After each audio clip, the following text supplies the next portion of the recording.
નમસ્તે મિત્રો, હું છું આપની દોસ્ત કાજલ અને મારી ચેનલમાં આપ સૌનું ખૂબ ખૂબ સ્વાગત છે। મિત્રો, અત્યારે અમે જઈ રહ્યા છીએ મણિલક્ષ્મી તીર્થથી ખંભાત તરફ। હવે આ ખંભાત છે એ મણિલક્ષ્મી તીર્થથી નજીક જ આવેલું છે, લગભગ 27 કિલોમીટર જેટલું અંતર થાય છે। આ ખંભાત નગરી જે છે એ જિનાલયોની નગરી કહેવાય છે। લગભગ 80 જેટલા જિનાલયો આ ખંભાત નગરીમાં આવેલા છે। તો ખંભાતને તીર્થ તરીકે ઓળખવામાં આવે છે। આ ખંભાતમાં 108 પાર્શ્વનાથમાંના 5 પાર્શ્વનાથ આવેલા છે, જેમાંના આપણે કહીએ તો સ્તંભન પાર્શ્વનાથ ભગવાન, કંસારી પાર્શ્વનાથ ભગવાન, રત્નચિંતામણી પાર્શ્વનાથ ભગવાન, સોમ ચિંતામણી પાર્શ્વનાથ ભગવાન, ભુવન પાર્શ્વનાથ ભગવાન, આ બધા જ જે પાર્શ્વનાથ ભગવાન છે, આ 108 માના મૂળ જે આ પાર્શ્વનાથ ભગવાન છે, એવા 5 પાર્શ્વનાથ ભગવાન ખંભાત નગરીમાં જ આવેલા છે। તો આ રીતે ખંભાત નગરી જે છે એ ખરેખર અદ્ભુત નગરી છે। આપ અત્યારે જોઈ રહ્યા છો જે પહેલાંના બાંધકામ છે, જૂનું આપણું બાંધકામ એ આપને જોવા મળે છે અહીં આગળ। અમે લોકો પહેલી જ વખત ખંભાત આવ્યા છીએ તો અમે લોકો ગોટે ચડી ગયા હતા, કારણ કે અમે લોકોએ માર્કેટમાં એક જિનાલય જોયું, જ્યાં આગળ અંદર જઈને જોયું તો સ્તંભન પાર્શ્વનાથ ભગવાન બિરાજમાન હતા। તો અમને લાગ્યું કે આ પાર્શ્વનાથ ભગવાન જે છે એ 108 માના પાર્શ્વનાથ ભગવાનનું જિનાલય આ જ છે। પરંતુ પછી અમને ખ્યાલ આવ્યો, ત્યાં દર્શન પૂજન માટે જે ભાવિકો આવતા હોય એમની પાસેથી અમે થોડી માહિતી લીધી, ત્યાર પછી ખબર પડી કે આ 108 પાર્શ્વનાથમાંના સ્તંભન પાર્શ્વનાથ ભગવાનનું મૂળ જિનાલય નથી। એમનું મૂળ જિનાલય જે છે એ તો ખારવાડામાં આવેલું છે। ખારવાડા નામનું જે એરિયા છે ત્યાં આગળ આવેલું છે। તો આપ પણ જ્યારે જાઓ ત્યારે આ વસ્તુનું ખાસ ધ્યાન રાખજો કે આ જે 108 માના પાર્શ્વનાથ ભગવાન જે છે, 5 પાર્શ્વનાથ ભગવાન, એ કયા એરિયામાં આવેલા છે આ જાણકારી સૌથી પહેલાં મેળવી લેવી જરૂરી બને। તો આ રીતે અમે બધાને પૂછતા ગમે એમ કરીને આ જે જિનાલય જે જગ્યાએ હતું, એટલે કે ખારવાડામાં, જ્યાં હેમચંદ્રાચાર્ય ચોક પણ આવેલો છે, તો આ જગ્યાએ અમે પહોંચી ગયા। અને ત્યાં આગળ પહોંચતા જ આ જે ગોલ્ડન કલરનું આખું જિનાલય જોવા મળ્યું। આ અદ્ભુત નજારો હતો, આપ પણ વિડીયોમાં જોઈ શકો છો। કેટલું રીચ ગોલ્ડન કલરનું આ જિનાલય અત્યારે દેખાઈ રહ્યું છે। આ કલરથી ખરેખર જિનાલય શોભી રહ્યું છે। થોડી વાર તો બહારથી જ જિનાલયને હું નિહાળતી જ રહી। નમસ્તે મિત્રો, આજે અમે આવી પહોંચ્યા છીએ પ્રાચીન નગરી ખંભાતમાં। આ ખંભાત નગરી જે છે એમાં બહુ જ બધા જિનાલયો આવેલા છે, લગભગ 80 જેટલા જિનાલયો આવેલા છે। અને અહીં આપ મારી પાછળ જે જિનાલય જોઈ રહ્યા છો, અહીં બિરાજમાન છે શ્રી સ્તંભન પાર્શ્વનાથ ભગવાન, જે ખૂબ જ પ્રાચીન છે અને ખૂબ જ પ્રભાવશાળી છે। શ્યામ વર્ણની પ્રતિમા છે, ખૂબ જ કામણદારી પ્રતિમા છે।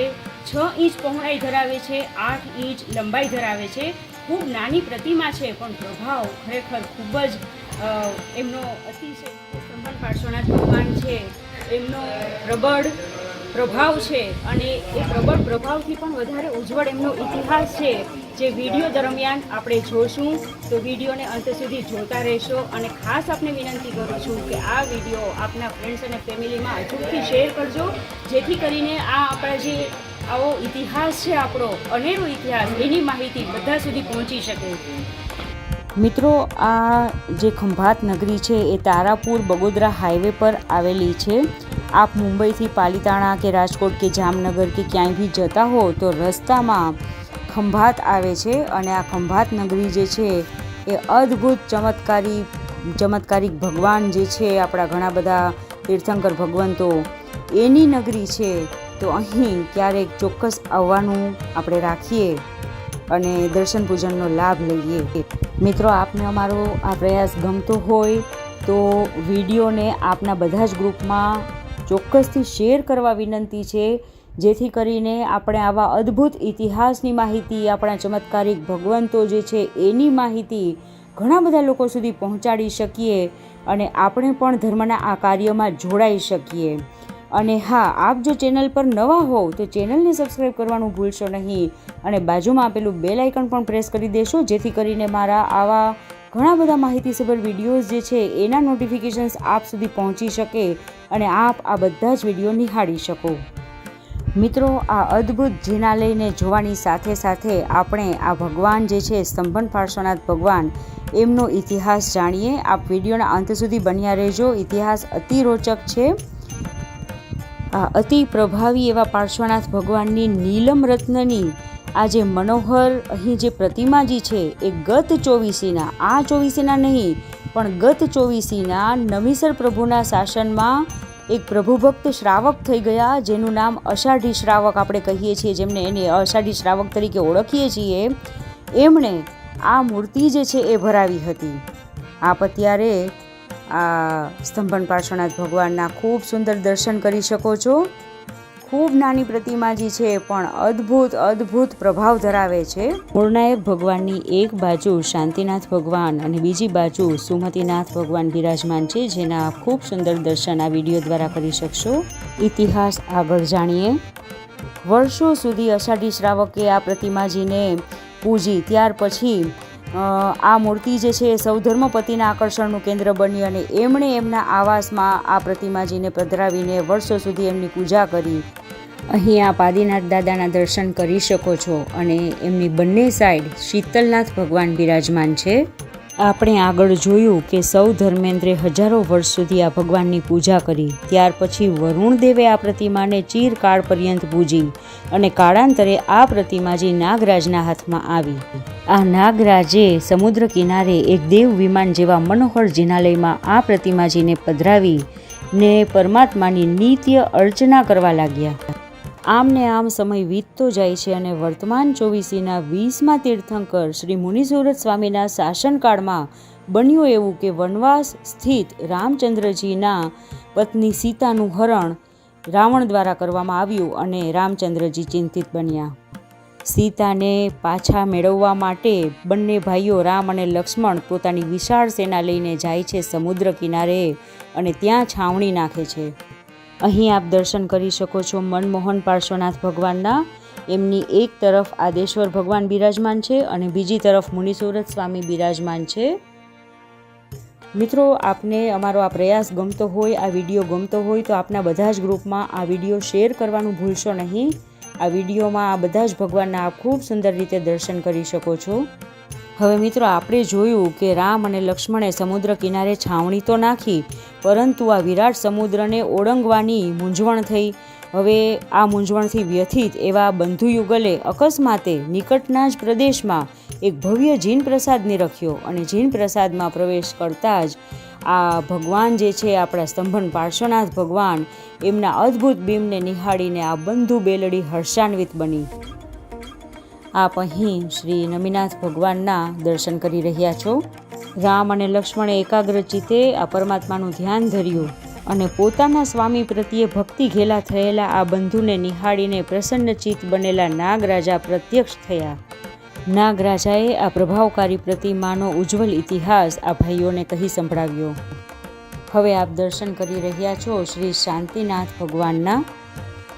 સ્તંભન પાર્શ્વનાથ ભગવાનનો ઉજ્જવલ ઇતિહાસ જાણીને ભાવવિભોર બનીને પરમાત્માને પૂજ્યા બાદ આ બંને ભાઈઓ રામ અને લક્ષ્મણ જિનાલયની બહાર નીકળે છે. ત્યાં જ એ જોવે છે કે સમુદ્ર જલ જે છે એ સ્તંભિત થઈ ગયું હોય છે. પરમાત્માનો આ પ્રત્યક્ષ પ્રભાવ જોઈને રામચંદ્રજીએ આ ભગવાનને શ્રી સ્તંભન પાર્શ્વનાથના નામથી બિરદાવ્યા. હર્ષાન્વિત બનીને સૌએ ત્યાં જિનેન્દ્ર મહોત્સવ ઉજવ્યો. હવે આપ દર્શન કરી રહ્યા છો ગૌતમ સ્વામીના. આમ ને આમ સમય વીતતો જાય છે અને એક વખત ભગવાન શ્રી કૃષ્ણ આ જીનબિંબને, અલૌકિક જીનબિંબને નિહાળે છે અને એમને આ પ્રભાવશાળી પ્રતિમાને દ્વારિકા લઈ જવાની ઈચ્છા થાય છે. અહીં આપ પદ્માવતી દેવીના દર્શન કરી રહ્યા છો. ભગવાન શ્રી કૃષ્ણ આ અલૌકિક પ્રતિમાને નિહાળવાની સાથે સાથે આ પ્રતિમાજી સમક્ષ ભક્તિ ઘેલા બનીને નૃત્ય કરતા નાગકુમાર દેવોને પણ નિહાળે છે. આ નાગ દેવતાઓએ આ અલૌકિક જીનબિંબનો ઇતિહાસ શ્રી કૃષ્ણને કહી સંભળાવ્યો અને શ્રી કૃષ્ણએ પોતાની ઈચ્છા આ નાગરાજ પાસે વ્યક્ત કરી. આ પ્રતિમાને દ્વારકા લઈ જવાની પોતાની ઈચ્છા નાગરાજ પાસે વ્યક્ત કરી અને નાગરાજાએ અનુમતિ આપી. અહીં આપ દર્શન કરી રહ્યા છો ચક્રેશ્વરી દેવીના. આપણે જાણ્યું એ રીતે નાગરાજા પાસેથી અનુમતિ મળતા જ શ્રી કૃષ્ણ આ પ્રભાવક પ્રતિમાને દ્વારિકા નગરીમાં લઈ જાય છે અને માણેક અને સુવર્ણ જડિત જીન પ્રાસાદમાં આ પ્રતિમાજીને બિરાજમાન કરે છે. અને હવે આપ દર્શન કરી રહ્યા છો, અહીંના ઇતિહાસમાં જેમનો ઉલ્લેખ છે તે આચાર્ય શ્રી અભયદેવ સુરી મહારાજના, જેમનો કુષ્ઠરોગ આ ભગવાન જે છે સ્તંભન પાર્શ્વનાથ ભગવાન એમના સ્નાત્ર જળથી ક્ષણભરમાં જ દૂર થયો હતો.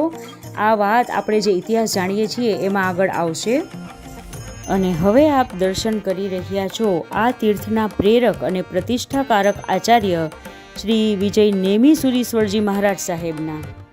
મિત્રો, અહીંના ઇતિહાસમાં આપણે છેલ્લે જાણ્યું કે શ્રી કૃષ્ણએ દ્વારિકા નગરીમાં સ્તંભન પાર્શ્વનાથ ભગવાનને લઈ જઈને એમને બિરાજમાન કર્યા. હવે બન્યું એવું કે કાળક્રમે દ્વારિકા નગરી દૈવી પ્રકોપનો ભોગ બની, પણ અધિષ્ઠાયક દેવની પૂર્વ સૂચનાથી એક શ્રાવકે આ ભગવાનને સમુદ્રમાં પધરાવી દીધા હતા અને ત્યાં દેવો દ્વારા આ ભગવાન પૂજાતા રહ્યા. લગભગ 84,000 વર્ષ સુધી આ ભગવાન ત્યાં સમુદ્રમાં જ પૂજાતા રહ્યા. ત્યારબાદ એક વખત કાંતિપુરના ધનવાન સાર્થવાહના વહાણો સમુદ્રમાં સ્તંભિત થયા.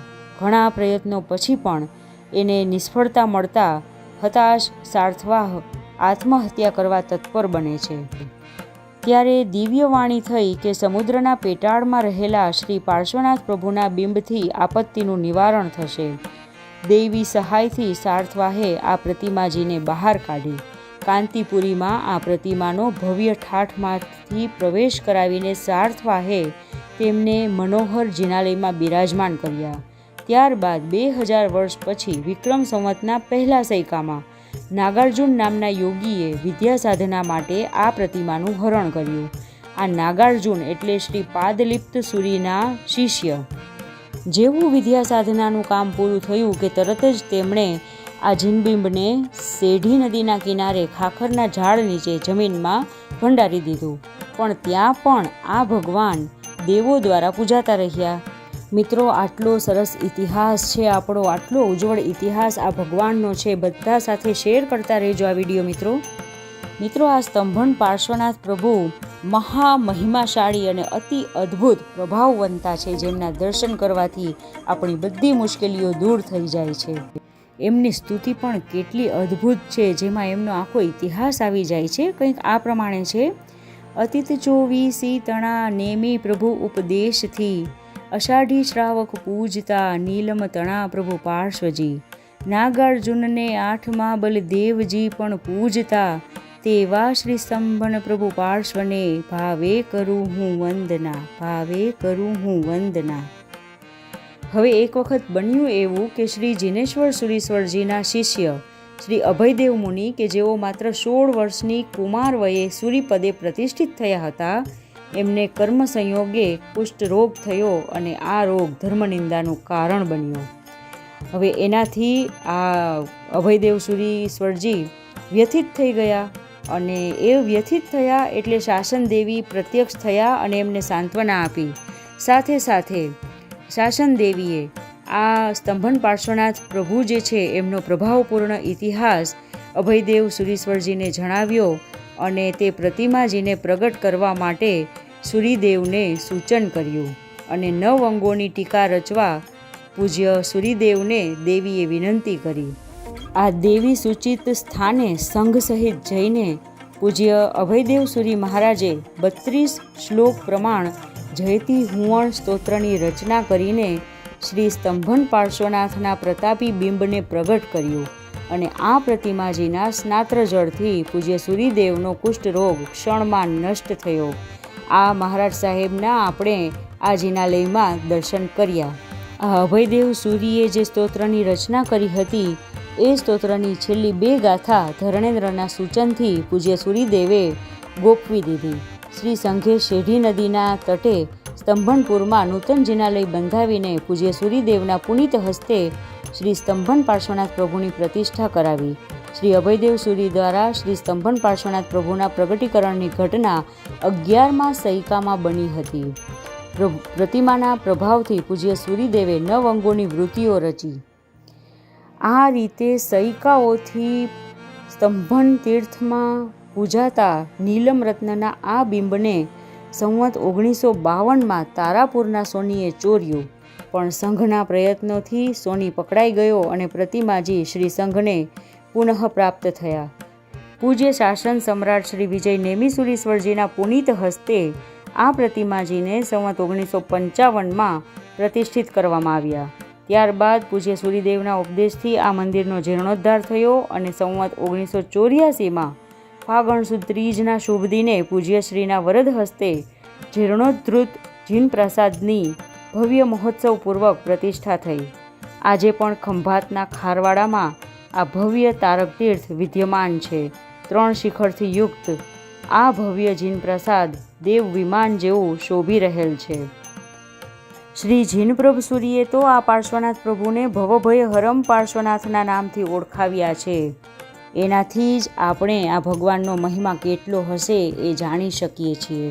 તો મિત્રો, આજે આપણે ખૂબ જ પ્રાચીન એવી ખંભાત નગરીમાં આવ્યા અને ત્યાં બિરાજમાન 108 પાર્શ્વનાથમાંના એક એવા શ્રી સ્તંભન પાર્શ્વનાથ ભગવાનના દર્શન કરીને પાવન થયા. મિત્રો, આપને અમારો આ પ્રયાસ કેવો લાગ્યો, આ વિડીયો કેવો લાગ્યો, ભગવાનના દર્શન કરીને આપને કેવી અનુભૂતિ થઈ એ કોમેન્ટ સેક્શનમાં ચોક્કસથી જણાવશો. હવે અમે આ તીર્થની રજા લઈને અહીંથી જઈ રહ્યા છીએ એક નવી જગ્યાએ, નવા તીર્થની મુલાકાતે. તો મળશું નવા વિડીયોમાં. ત્યાં સુધી આવજો.